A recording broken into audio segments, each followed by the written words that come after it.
आई भैया ग्राम पंचायत राज सिरहा के मुखिया पद के जुझारू कर्मठ शिक्षित समाजसेवी उम्मीदवार दिनेश भैया को अपने मुखिया बनाई, भारी से भारी मत से जिताई। ए चाचा ए चाची, अब की दिनेश भैया का भूले के नहीं के, ना भूले के बा ना भुलाए के बा, सब लोग से ये बतावे के बा, दिनेश भैया के जितावे के।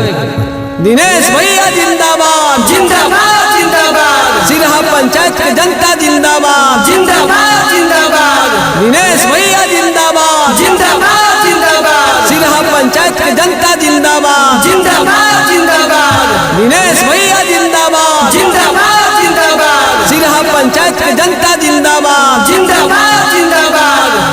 राह संघर्ष की जो चलता है, राह संघर्ष की जो चलता है, वही संसार बदलता है। जिसने रातों से जंग जीती है, सूर्य बनकर वही निकलता है।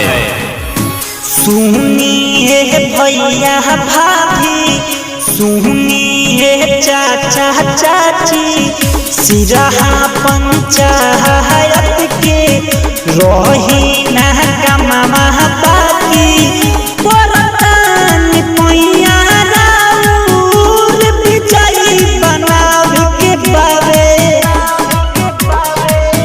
दिनेश भैया के जितावे के बारे, मुखिया बनावे के बारे,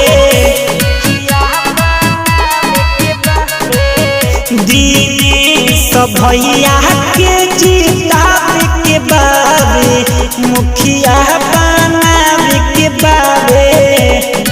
जात पात की बात नहीं, अमीर गरीब से घात नहीं,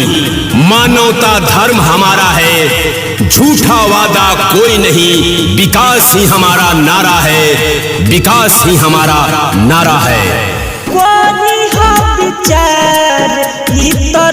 रे घर के बेटा हमें, गरीब बन के नेता तो सब कर चाहेता हमें, कोई हो विचार रे घर के बेटा हमें, गरीब बन के नेता तो सब कर चाहेता हमें, परतार पैया राउर विजयी बनावे के बारे, दिनेश भैया के जितावे के बारे, मुखिया बनावे के बारे, दिनेश भैया के जितावे के बारे, मुखिया बनावे के बारे। काम किया है काम करेंगे, जन जन का सम्मान करेंगे, ना झूठ है ना गद्दारी है, ना नीयत में मक्कारी है, जन सेवक हूँ आप सबों का, आपकी सेवा ही जिम्मेदारी है। और जी हमार बाप सुनी भैया चाचा हो, नेक इंसान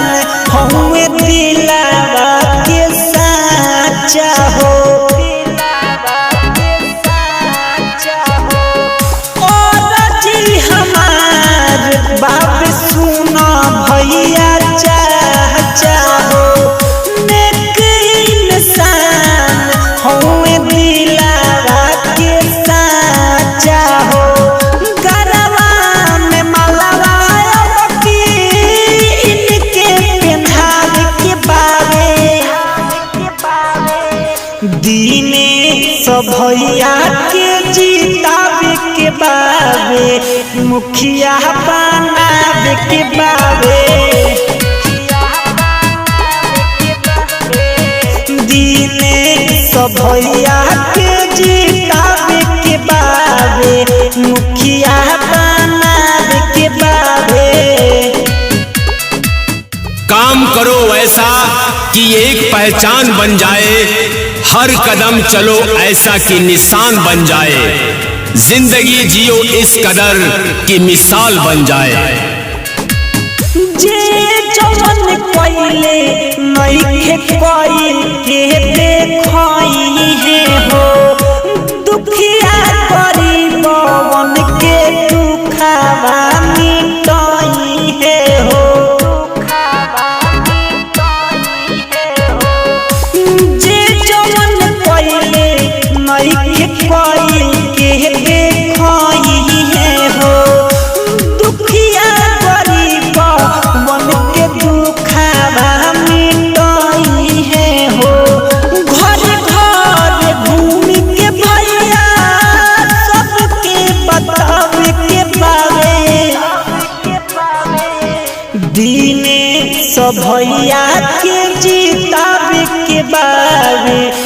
मुखिया बनावे के बावे